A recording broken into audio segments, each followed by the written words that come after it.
Hey ladies!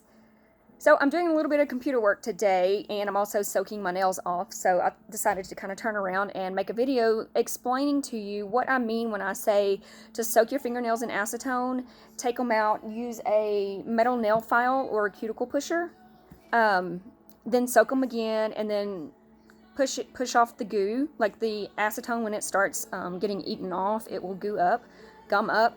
So this is a metal cuticle pusher that I use. One end is like that, and then the other end is like that. So this is a little machine that I have.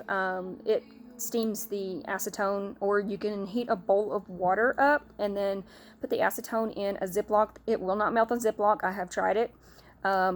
So put the acetone in a Ziploc, and then put the Ziploc in the hot water for just a little bit, and then add your fingernails to that, and it will speed up the process of taking off your dipped nails. So I'm going to pull mine out and show you exactly what I mean. I have it over a paper towel because it does get messy, but they'll look like this.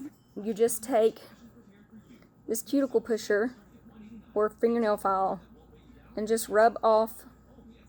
Does that make sense?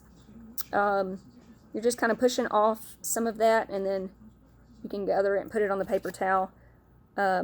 If the nail's kind of dry before you get to the other nails, just stick them back in the acetone super quick and bring it back out, and you'll be able to scrape some more. So once you scrape a lot off of them, put them back in the acetone to soak for a couple more minutes, and then pull it out.